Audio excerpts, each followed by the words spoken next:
Halo guys, welcome back to Dos Creative Channel. Hari ini kita mau bahas sesuatu yang keren banget. Ini luar biasa banget nih. Ya, Ini yang di episode kemarin kan kita ngomong ya, bagaimana brand itu menjadi sebuah impact. Ada perusahaan di Amerika, si desainer ini sebenarnya orang desainer sebenarnya. Desainer ya. Namanya adalah Mike Cesario, right? Dia seorang desainer dulu kerja buat Netflix, Apple sama Nestle. Dan si Mike ini dia tuh sangat bosan dengan corporate work. Paham ya. Nah, ketika di COVID di tahun 2019, tahu gak apa yang dia bikin? Apa tuh? Dia bikin perusahaan yang sekarang hari ini nilainya lebih $1 billion Gila. di Amerika. Dari mana? Dari cuma punya ide sama rendering loh. Oke, jadi hari ini kita mau ngebahas bagaimana sih sebenarnya hanya dari sebuah ide ya Mas ya. Dari sebuah ide itu jadi produk. Right? Jadi si Mike ini sebenarnya dia tuh seorang desainer, graphic designer nih basically. Desainer kayak lo ya Mas ya. Kayak gua lah sebenarnya kan. Dan dia tuh sebenarnya cukup fed up dan dia rasa suntuk ya terhadap kerjaan corporate yang namanya udah kepredik ya. Kayak gitu. Jadi di tahun 2019 ketika dia di acara sebuah musik festival, dia lihat di panggung, dia kan sebenarnya dia tuh latar belakang itu anak punk ya. Anak rock dan metal lah. Kan dia dari dia tinggal di Philadelphia di Mike ini. Nah, ketika di satu sesi lagi di panggung, dia lihat setiap orang musisi itu selalu tuh ada namanya energy drink. Ya, energy drink ini adalah namanya Monster. Dia bilang, kenapa mesti minum energy drink? Sebenarnya energy drink itu adalah minuman yang tidak sehat. Right?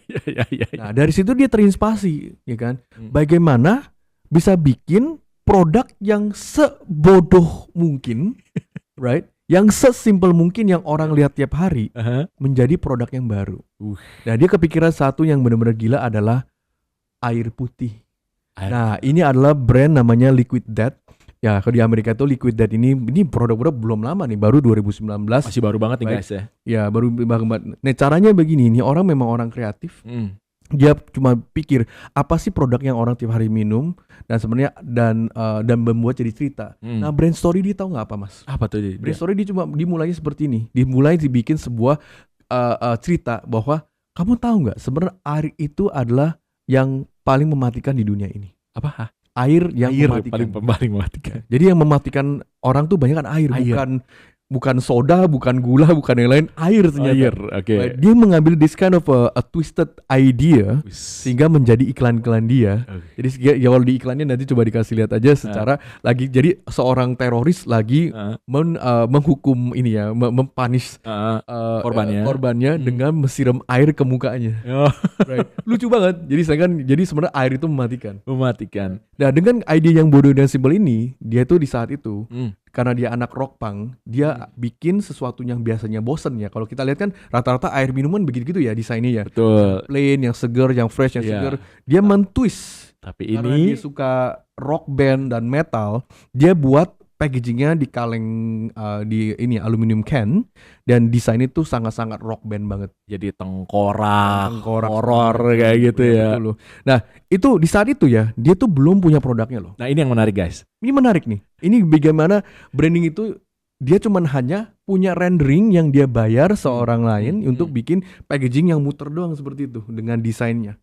Atau bukan branding tapi bisnis juga ya. Iya. Oke, jadi kita bisa memulai bisnis itu dari sebuah ide dulu ya guys. Dari ide dulu. Jadi ini lucu ya.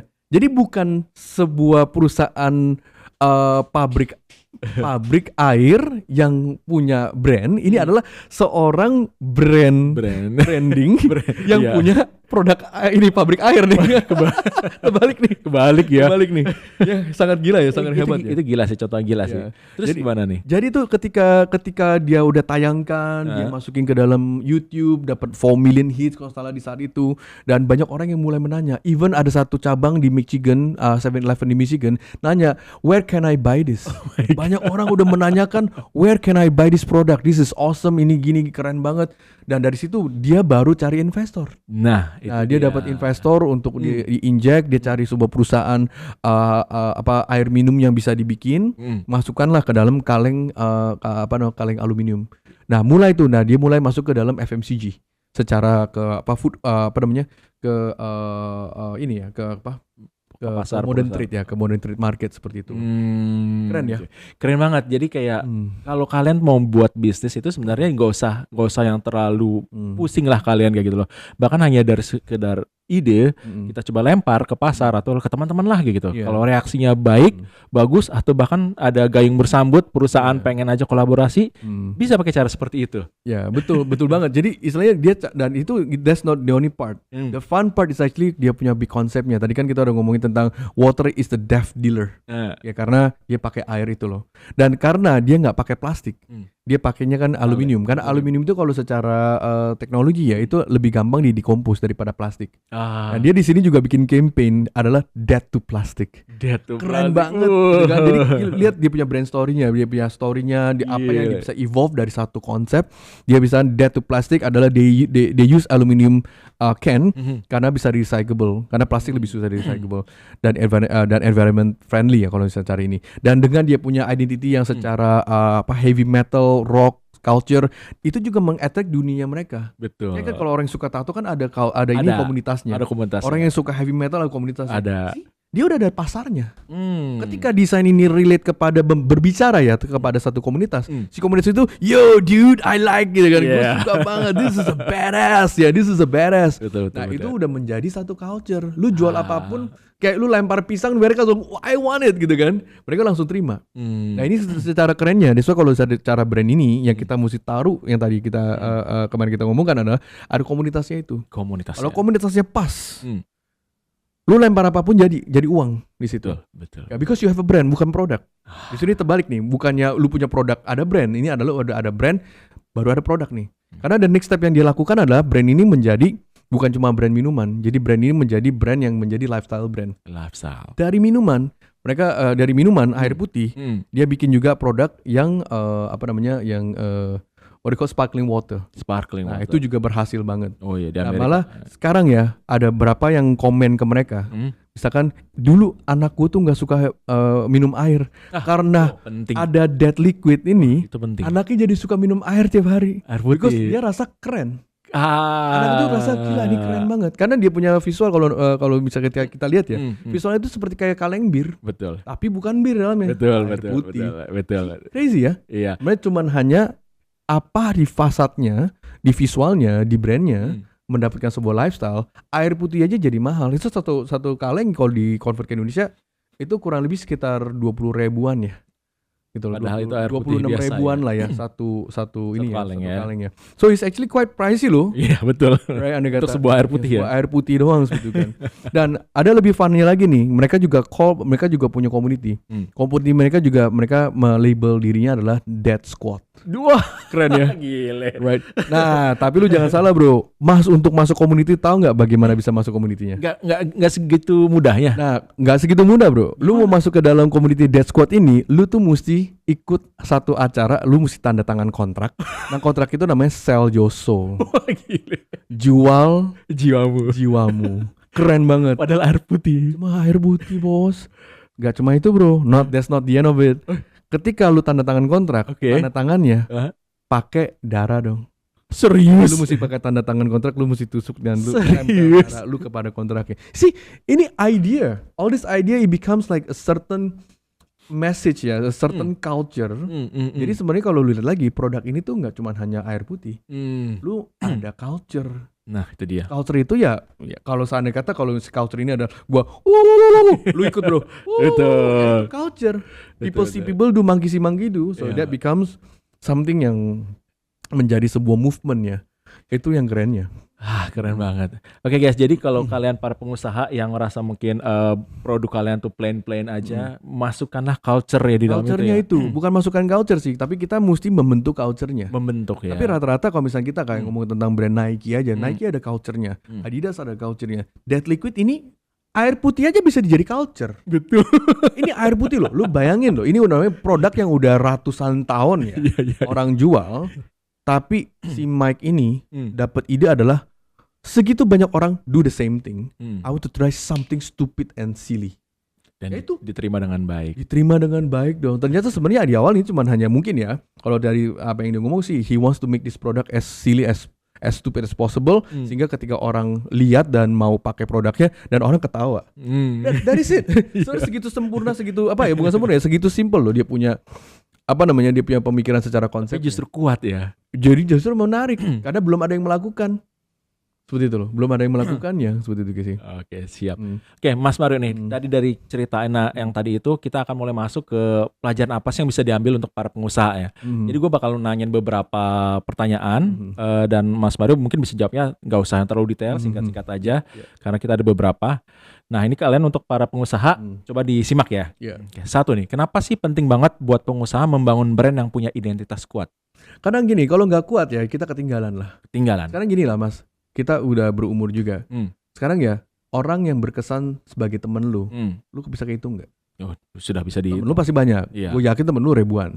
Tapi yang berkesan dengan lu berapa yang lu ingat? Paling berapa jari tangan? Karena ada sebuah personality dan brand. Ya bukan karena dia pakai baju brand, tapi dia punya sebuah sosok di mana yang lu ingat. Sama dengan branding. Nah, kalau lu tidak membuat sebuah brand itu diingat orang atau kita bisa mengerti brand itu jual apa, ya sebenarnya susah kalau misalnya lu bilang lu bisa jadi menciptakan brand yang powerful. Karena gue bilang kalau misalnya lu mau beli sepatu olahraga, lu beli brand apa? Sepatu olahraga Adidas. See, you have that on top of mind-nya itu. Karena kita sudah tercipta berulang-ulang kali. Betul. Olahraga Adidas, lu kan nggak bilang Hush Puppy atau lu nggak bilang Converse misalnya. Ya gitu. Converse kan. Nah itu loh bro. Oke, siap. Tapi Converse lu pakai buat apa? Casual. Sih langsung casual. Karena dia sudah membentukkan brandnya untuk kita. Oh kalau mau jalan-jalan Converse casual. Betul. Casual Converse maksudnya. Iya. Gitu loh. Berikutnya Mas Mario. Banyak pengusaha yang mikir jual murah itu solusi. Tapi gimana kalau kita bangun cerita di balik produk biar lebih menarik? Gimana tuh menurut Mas Mario? Kalau jual murah itu solusi, aku nggak tahu dari siapa. Right? Sebenarnya kalau misalnya harga itu, kalau misalnya nanti kita ada sessionnya, harga itu adalah strategi terakhir justru ya. Terakhir dari sebuah marketing. Kalau misalnya aku coba liput sedikit ya, marketing ada contoh ada 7 piece. Terakhir itu adalah price. Kalau lu price udah murah nggak laku, aku tanya lagi, what is your strategy? Nggak ada. Udah tutup, buang aja perusahaannya. Gitu loh. Ya apalagi, ya kan kalau lu udah diskon, murah tetap nggak laku lagi gimana? Udah mungkin perlu dipikirkan ulang ya. Ya, biarpun kalau mau diskon, apa benefit terhadap diskonnya yang kamu potong? Kita potong dagingnya. So, apa value yang kita dapat? Apakah informasi, apakah sebuah data atau something yang evolve? Kalau cuma potong dua nggak dapat apa-apa, basically ya you're not a good businessman sih. Oke, siap. Lanjut nih, ini adalah pelajaran penting yang bisa diambil untuk kalian para pengusaha ya guys ya. Menurut Mas Mario, sejauh mana sih pengemasan, desain dan komunikasi bisa benar-benar menaikkan nilai jual produk? Gimana Mas?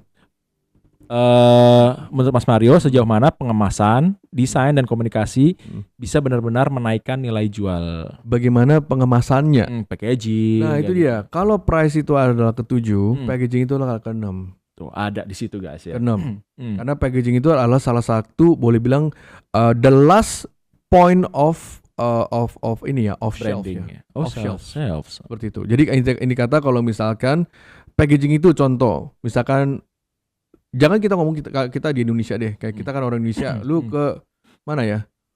Lu ke Portugis deh, lu ke Portugal, nggak bisa bahasa Portugal, right? Ketika lu masuk ke supermarket Portugal, semua pakai bahasa Portugal, yang lu rely apa? Pasti visual. Betul. Kadang kata kalau kita lapar, kita ke supermarket atau kita ke satu etalase, yang kita lihat adalah visual yang mana, yang menarik, yang gua ngerti. Betul. Ada kata kalau visualnya dia ada kentang sama cabai, artinya ya pedas. Gitu. Kalau dia kentang sama mentega atau keju, ya gurih lah. Itu dia. Itu adalah final destination di mana tuh packaging itu akan berbicara dengan final destination. Dengan dengan si pembelinya. Tahanan itu boleh bilang tahanan terakhir tuh. Ya, untuk visual ya. Visual betul. Yang paling terakhir lagi harga. Ya gitu terakhir. Kalau harga nggak masuk yaudah dia nggak beli.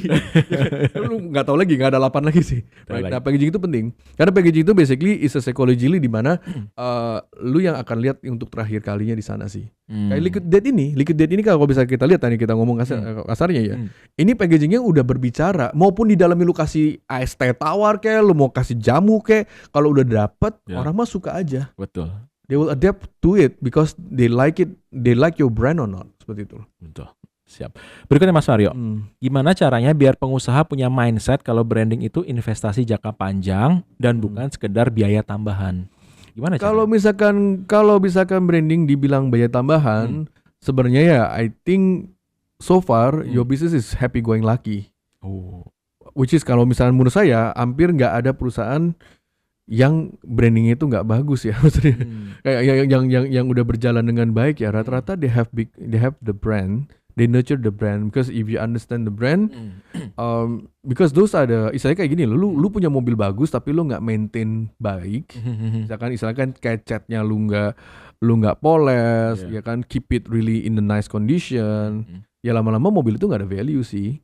So basically ya kan kalau misalnya kita ngomong kan kayak mobil aja ada fisik, ada juga ada mesinnya, jadi nggak bisa kalau gitu mesinnya aja gua rawat, bodinya nggak, ya berarti jelek dong cosmetically. Atau enggak, gue cuma mau visual yang bagus, tapi mesinnya biarin aja bobrok, ya kan? Istilahnya bagus dilihat, ketika dijalanin mobilnya kolok, ya kan? Atau kan lu akan bilang, masalahnya di mana sih? Karena emang kadang-kadang kalau masalah secara kayak gini kan nggak kelihatan, Mas. Tiba-tiba lu akan bilang aja, kok tiba-tiba gue sepi ya? Oh tiba-tiba kok gue nggak ada customernya? Kok tiba-tiba mungkin pemerintahan kali, mungkin ekonomi kali, mungkin ya zaman 2025, lu blame everything.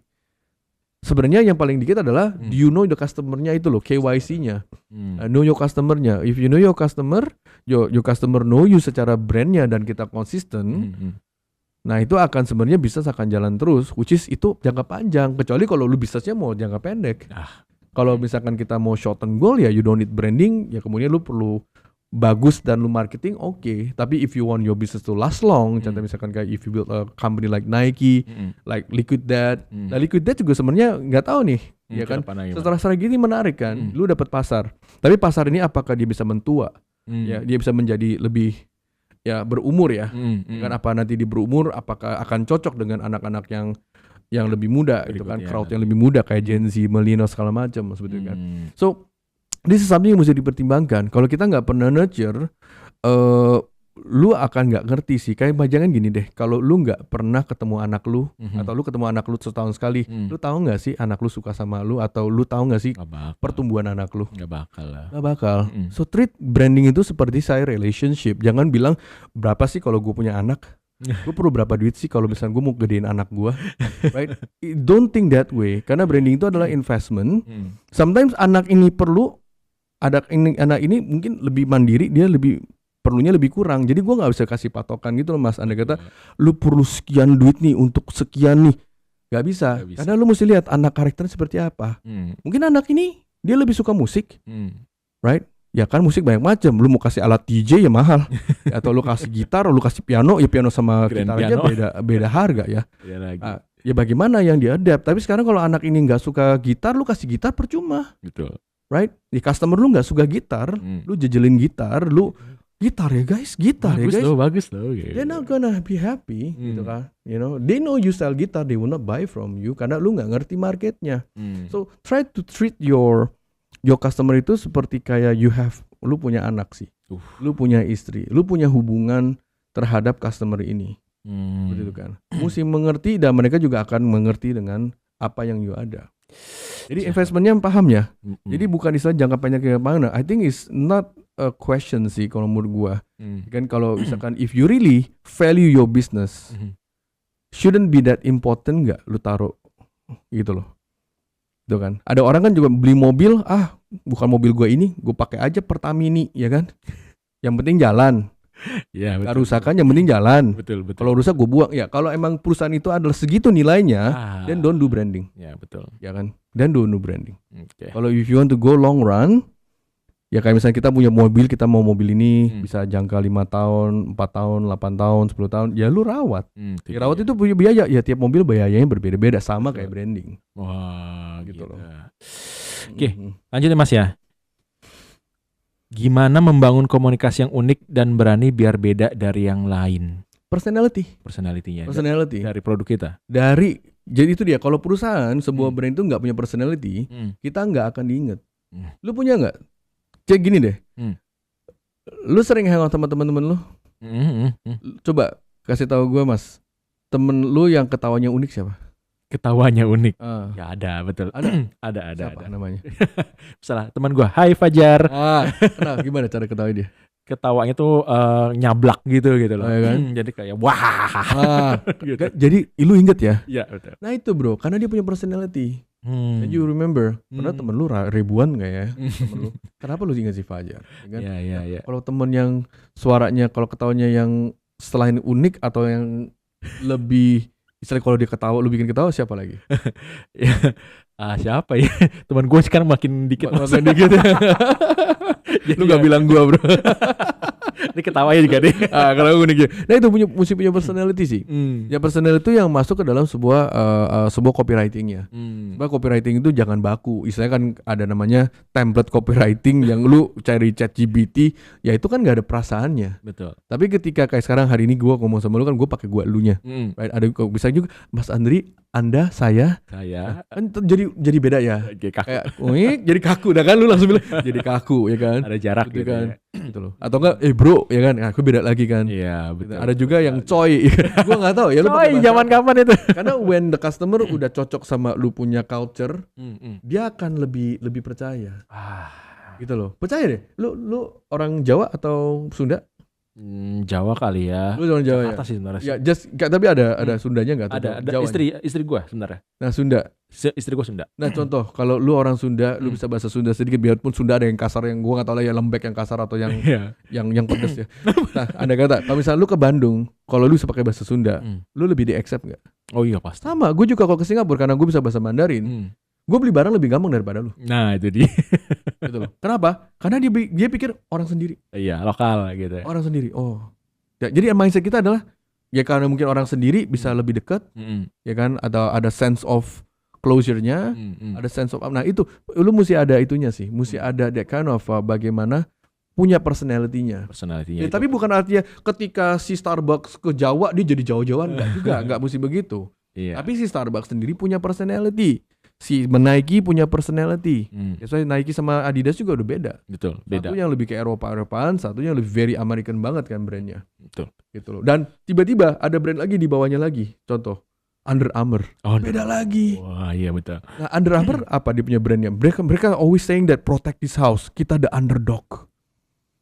Mereka mewah kan ya? Mereka tuh underdog brand. Oh sengaja konsepnya gitu ya? Konsepnya underdog. Yang cintanya adalah orang pikir lu gak bisa. Di Under Armour lu bisa. Oh gitu. Kayak Dwayne Johnson, gua dulu suka dibully. That's why I train myself sampai gue segede Rock. Right? The Rock. Gua dulu orang gak percaya, gue bisa main basket karena gue pendek. Tapi gue bisa tembak 3 point, Stephen Curry. The underdog. Rata-rata brandnya di bawahnya tuh Under Armour tuh underdog. Oh gitu. Wow. Nah, kalau lu orang tipenya underdog, ya you might like that Under Armour brand. Oh, mereka. Tapi kalau lu yang sukanya lebih you are the ruler, lu ya champion, lu adalah hero, lu lebih suka Nike. Nah, kalau lu yang suka lebih ketang-tangan, yang lebih suka enemy is yourself, Adidas. Oh gitu. Jadi challenge-nya berbeda-beda. Gitu. Keren ya. Karena dari logonya udah ada artinya. Kalau misalkan si Adidas kan the 3 stripe logo. Itu gunung itu adalah the challenges that you climb every each step. Seperti itu. Oke Mas, terakhir nih, apa langkah sederhana yang bisa langsung diterapin buat bikin brand kita beda dari kompetitor? Kalau untuk diterapkan, langsung. Mendingan jangan langsung diterapkan Mas. Gimana tuh? Dipelajarin dulu, diaudit dulu. Ya misalnya kalau misalnya sekarang you udah punya usaha, punya sebuah bisnis, diaudit dulu deh. Diauditnya sebenarnya ya dilihat lagi. Dari core, dari yang pertama itu, cek yang pertama core-nya. Sekarang lu jualan apa? Message lu seperti apa? Pelajarin lagi, analisis lagi. Kalau ini kalau misalnya emang nggak kurang paham, sebenarnya banyak juga kok channel-channel yang bisa mengajarkan kayak brand purpose-nya seperti apa, brand positioning-nya seperti apa, how to build your brand value dan personality. Ini hal-hal itu diintrospeksi lagi. Gitu loh. Kalau kadang-kadang kita nggak ngerti cara introspeksinya, that's why you find a professional. Ya untuk membantu. Kalau di Ruby Cup bisa seperti itu. Bisa, justru ini ya kita mesti audit lagi. Jadi kalau misalnya ada pengusaha datang ke lo ya Mas ya. Dia pengen branding tapi dia belum paham. Itu kalian dari Ruby Cup bisa menganalisis. Bisa banget. Jadi kalau misalnya di kita kan memang either brand yang sudah jalan atau bisnis yang sudah jalan kita masuk, atau ya mungkin mereka lagi stagnan, dispute atau memang kehilangan arah. Nah itu adalah salah satu klien yang kita bisa bantu. Gitu kan. Bisa kayak gitu. Ada juga yang klien baru, mungkin kayak tadi yang Liquid Death, I only have an idea. Seperti itu kan, kayak contoh sekarang nih gue ada project, mereka tuh produk cacing, gitu kan ada kata, gitu loh. Cacing. Oke. Nah mau diapain cacingnya? Dia punya banyak cacing. Ya maksud superworm-nya. Wow. Ya adalah sebuah produk superworm yang sebenarnya benar-benar produk-produk yang langka lah. Ini superfood lah ya. Oh wow. Superfood. Nah superfood ini mau diapain nih? Oh itu kalian buat apa yang lebih baik? Kalian menganalisis dan coba nge-breakdown itu semuanya. Ya kita melajarin. Andai kata superworm ternyata yang paling tinggi itu protein. Nah kalau udah protein kemana ya produk apa yang protein tinggi? Betul. Kita bisa kemana lagi nih? Gitu atau ya? Kita bisa ke kosmetik? Kita bisa ke produk-produk apa? Right. Nah ini gue nggak bisa bocorin karena masih ongoing. So, nah seperti ini. Jadi kita pelajarin juga. Nah kita data-data yang kita research, kita liatin. Sekarang andai kata kalau misalnya kita mau masuk ke produk olahraga pun, yang mana? Which one? Seperti itu. Nah ini kita bedahnya juga. Ke umur yang mana nih? Ke channelnya seperti apa? Yang tadi lagi balik siapa culture yang paling besar? Gitu loh. Nah, ada kata nanti produknya perlu nggak kita say ini adalah cacing ataukah superworm gitu loh. Oke, menarik guys. Menarik kan? Menarik. Jadi ini yang mesti kita jadi puzzle ini yang kita mesti kita link. So di end of the day tuh kita tuh punya sebuah dunia. Nah dunia ini yang kita bentuk. Yang dunia itunya ya. Iya, kayak Batman punya dunia Batman. Betul. Batman dunianya yang gelap, distopia, ya kan, justice. Betul. Ya tiba-tiba ada Shinchan kan nggak masuk bos, right? Mama, ini kan nggak masuk kan ke dalam dunianya Batman. Iya, betul. Itu loh. Tiba-tiba SpongeBob masuk ke dunia Batman juga nggak masuk bro. Nggak masuk kan? Batman, nggak masuk kan? Karena dunia udah dibentuk seperti itu. Sudah bentuk, ya kan? Ya Batman ada nanti dunianya siapa? Aquaman ya di dalam bumi, di dalam air, sorry. Ya. Karena beda-beda dunianya. Gitu loh. Jadi kalau misalkan kita bikin brand itu, anggap aja dunia Anda tuh seperti apa? Seperti itu kan? Kayak Nike punya dunia Nike, Under Armour ada punya dunia Under Armour, Apple dunia Apple. Maupun masuk ke tokonya orang yang kalau Apple kan dia bilang dia genius ya, Apple geniusnya yang Apple genius ya kan. Sebenarnya geniusnya kayak gue juga genius pakai ChatGPT. Andai kata. Anyway, so ya itulah ya bikin dunianya seperti apa. Karena when you have the dunianya dari nama, dari apa, udah bisa ada ceritanya sendiri nanti. Lu kebuka sendiri lah ceritanya gitu. Menarik. Kapan-kapan mungkin kita bikin itu yuk, kayak contoh kasus kita bikin brand on the spot langsung. Boleh banget. Maksudnya kita ada framework. Jadi emang ini bukannya bagaimana, kita ada frameworknya untuk bagaimana, istilah kayak dokter lah ya. Jadi nggak sembarang main nyolok-nyolok, enggak. Kita emang ada frameworknya. Yang kita mesti nanyakan apa, jawabannya apa. Memang ini bidang-bidang tuh yang namanya intellectual business ya. Ya ini memang skill gitu. Kayak dokter kan sebenarnya mereka juga ada framework, tapi kan lu sakit apa kan dia mesti analisasikan juga. Oh kurang lebih kamu nih pileknya flu apa, flu type A B C D E kan gua nggak tahu lah gitu. So ya sama kayak dari kita juga kurang lebih di mana nih masalahnya itu kan. Kalau misalkan apakah dari operational, dari marketing, dari brandnya, selama ini tuh branding atau enggak marketing yang sudah diluncurkan, kita lihat websitenya, kita lihat Instagramnya, kita lihat bagaimana di LinkedIn, kita lihat brosur flyernya, kita lihat tokonya, kita mesti analisis semua. Keren. Dan kita interview karyawannya, ya kan? Kita interview manajer-manajernya. Kalau dia orang punya cabang toko, let's say 10 apa 20, ya kita mesti kurang lebih liatin. Karena beda-beda. Gitu. Kita ada restoran ya mas, ya misalnya satu di Kelapa Gading, satu di Puri Indah. Ini dua ada slightly different dari rasa. Kenapa? Orang Kelapa Gading tuh sukanya lebih manis. Itu sengaja? Sengaja. Kita memang mesti ada sedikit setelannya. Memang susah nggak susah. Wow. Gitu loh. Kayak McDonald ketika dari Amerika masuk sini banyak di-adjust, kecapnya di-adjust, tiba-tiba McDonald di sini ada ayam. Iya. Ya kan? Mana ada di Amerika ada ayam. Sama kayak Burger King juga. Iya, Burger King ada ayam. Nasi ayam. Kan tiba-tiba sorry maaf ya Pak. Gitu ya. Tiba-tiba ada teh botol. Ya kan? Ya kan? Maksudnya ya itu kan memang ada localization-nya gitu kan. Karena emang taste-nya berbeda. Kalau di Meksiko beda lagi, dia pakai Tabasco. Betul. Dia pakai salsa, ya kan? Dia ada yang berbeda-beda cabenya. Oke. Right. Berikutnya guys, kita bakal nanti minta Ruby Cube untuk ngebahas branding apa sih yang udah pernah dibuat oleh mereka.